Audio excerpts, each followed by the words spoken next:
Well, welcome back to our Writing 242 Technical Communication course.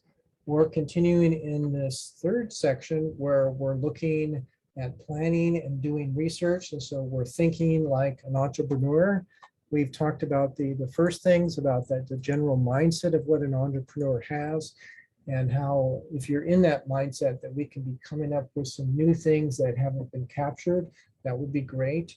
Next was we talked about how to be persuasive. And so this is a great thing, how you want to be making sure that your facts and what you've come up with makes sense. And then when you talk to the decision maker or decision makers, plural, that you're ready and able to get that message across. The next thing that's related to this is we want to be thinking about researching in technical workplaces. So that's going to be the focus of this lecture. And so what we're going to learn here is how to be using the scientific method. So factual based, you have evidence, and what does the evidence show us that you can be, how that can be leveraged here. And you want to define your research subject by identifying its boundaries and narrowing its scope. You want to be formulating a research question or hypothesis. This is always what your research starts with. And so it's going to be guiding you as you go. And then you want to be developing a research methodology and revise it as needed. So you want to be collecting evidence through sources. And so scientific sources, reputable type of material that you can be using that to help you to collect the evidence to be making your point and your justification for your ideas and what you're trying to go forward with. You want to triangulate the evidence to ensure the reliability. So you're seeing it from multiple vantage points that you can verify that this is a reliable conclusion. Use note-taking strategies and tools to support your research. And so as you're going through material, make sure that you're annotating things and things that you're capturing that are going to be helpful to in the type of support you'll need as you continue to work through your research. You want to appraise the evidence to ensure its reliability. That's going to be important, and revise and review your hypothesis as you go along. Through your research, you may end up having to revise some of your thoughts, and that's perfectly fine, so that you're capturing what is the latest and greatest from the scholars, academics that are helping you along in this mode. So begin with your research. And so we want to be talking about using the scientific method to do evidence-based research. So in the technical workspace, enough information is rarely the problem. Good research involves sorting available information to determine what is useful and what isn't. So you need to be doing a fair amount of sorting and determination as you go. Research is important in an entrepreneurial workplace. You need solid evidence to support new ideas, products, services, or methods. If you're going to be going beyond the status quo, you're going to have to be doing your research and do it effectively. So this is going to be an important thing for us to be doing. So what are the types of research? We can either be using primary sources or secondary sources. And so primary sources will be information collected from observations, experiments, surveys, interviews, and testing and various other things that you're going to the primary way of how things are reported. Could be some journal articles as well. The secondary sources, well, actually, they put academic journals in secondary sources. Magazine articles, books, websites, research databases, medias of different type, DVDs, CDs, and reference materials. So here are the type of resources that we're going to be leveraging, both primary and secondary. Secondary can oftentimes be looking at what's out there, and then you can be saying, here's what the popular type of opinions are about this. That would be more of what you would find in the academic, in the magazines, and in the academic journals. You're seeing what is the way and the direction in which research is headed. So all kinds of different things. So here are the steps that you would be doing in the research process. And so first, you need to define your subject. What is the domain area that you're going to be dealing with? You need to be formulating a research question or hypothesis. So going back to the iPhone, that there is a need for an integrative multi-purpose device that is lightweight and functional. And so that might be a hypothesis, and the question is, what can we make a device that weighs less than 6 ounces and can have a battery life of over 6 hours? And the iPhone has continued to migrate from there, but maybe you would have some different kind of bounding ways of what you would start out for your research.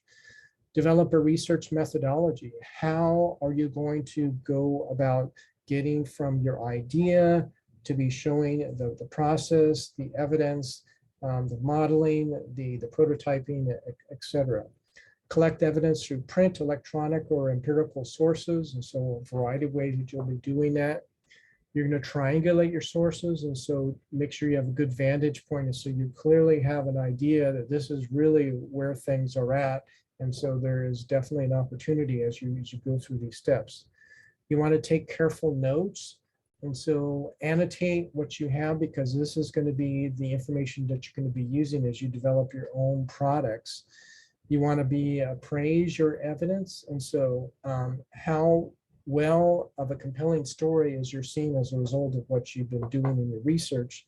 And finally, revise, accept, or abandon your hypothesis. You may come to a point where you have to adjust your hypothesis. Maybe it has to be modified to a degree as a result of your research. And so this is all the things that you're going to be working on. Okay, so for defining your research subject, you want to define your research subject by identifying its boundaries and narrowing its scope. Here is a way that you can be using a concept map to help you determine the boundaries of your subject. So what's in your idea and what's not in. So this is where we need to be thinking about. Here is an example. Is there a way that we can have a nuclear waste disposal somewhere in the West? So say like the Western United States, we have like the Department of Energy national labs that have expertise in nuclear weapons. Is there things there that would be needed that would be under consideration for disposal? What would be the general use of a place for nuclear waste that could be used for research, for hospitals, for power generation? You can have nuclear that was used for one purpose and then it's repurposed for something else. What about sites? Here are examples of potential storage sites that could be out there. And so would there be, say, another one that would want to be used? And in terms of nuclear testing, where historically that has taken place in New Mexico, Nevada, and Utah. And so these are how we would start to be bounding our subject. If we were to be thinking of an iPhone, this would look different, but here is just a way of starting to map out your ideas and starting to get more details. So for step 2, formulate a research question or hypothesis. This is going to guide you as you go. So your research question guides your empirical or analytic research. And so if this is going to guide you, you want to be sure that you get something that's a really good question or hypothesis. So we have a research question. A hypothesis is a best guess about an answer to your research question. So you have a question, and then you have a proposed answer, and that's what you're going to be trying to build upon. You want to develop a research methodology. And so this can be guiding you as you go forward with what you're doing. Research methodology is a step-by-step procedure that you will use to study your subject. So you map out a methodology, describe your methodology, use and revise your methodology. So you might want to be doing some research and say, how are things that were similarly done in your business area what was the methodology they were using. Then you're going to figure out which one you want to be adopting as you go forward. So here would be how you could outline a research methodology. And so here we're showing examples of having 3 major steps. You start with your research question. You go through one of these steps at a time. Your major step 1, you have the expected findings. You have your expected findings for each one of these. Once you're done, that's when you do the analysis of the findings. And then it's either going to confirm where you're at, or you may have to be doing some changing as a result of what you've observed. Step 4, you want to collect evidence through sources. Solid research draws on 3 kinds of sources: electronic sources, print sources, and empirical sources. So probably mostly what you'll be doing in this electronic world, using electronic sources will be helpful. If you have something historical, you may have to go to an archive, and that may just mostly be printed sources. Empirical sources is you could be talking to subject matter experts and things like that. So a discussion question that you can be thinking about: how many of each kind of source can you list? And so this would be good for you as you start to do your discovery, and what you're going to be using in terms of the sources that you can be leveraging in your research. Step 5 is triangulating your sources. Triangulation allows you to compare sources to determine and strengthen reliable evidence. You want to collect evidence from all 3 sides of the quote research triangle. So you have the testing, what is the reported data, what is a plan that you're going to be doing to fill in to make a new capability. And so you want to be looking for sources from a variety of places and get a variety of opinions. Do not only search for sources that confirm what you already believe. You want to hear what the contrarian points of view are as well. Step 6, take careful notes. So you want to sort out your evidence and collect it into 2 categories. What is the need to know information? So this is the information that you include that your readers will need if they want to take action and make a decision. And that's exactly what you want your decision maker to do, so that they can take those actions. The next part is want to tell information. Include material that you would like to tell your reader, but it isn't necessary for the decision making. So this might give some softer kind of persuasive things that would help them along to be able to make a decision. So for taking notes, if you are organized when you take notes, your evidence will be easy to use in documents you write. Record each source separately, take down quotations, paraphrase ideas, summarizes sources, and write commentary.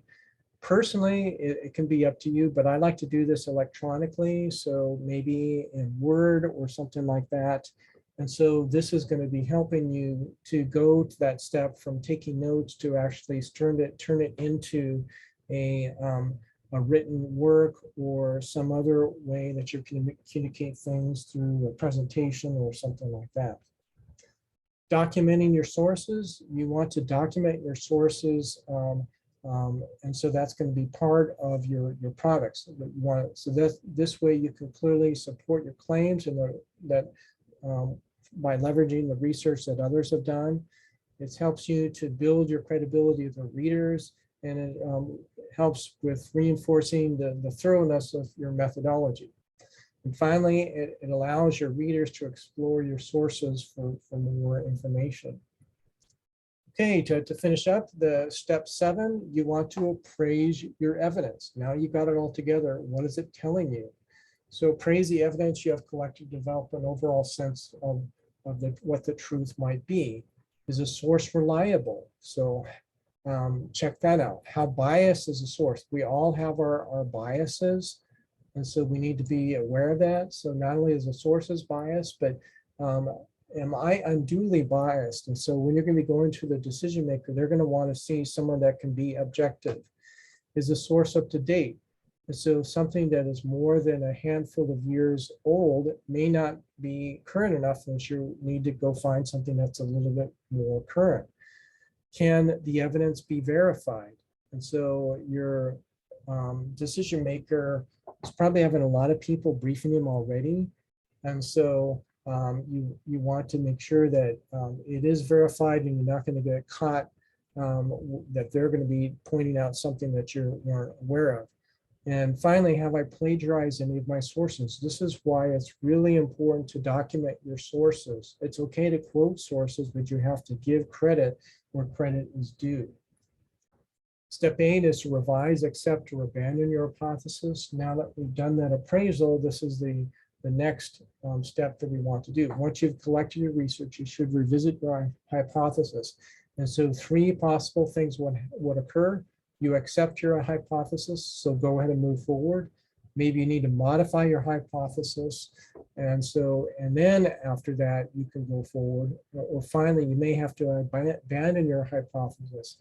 And sometimes, just like Edison, when he was trying to invent the light bulb, he found a lot of ways that don't work.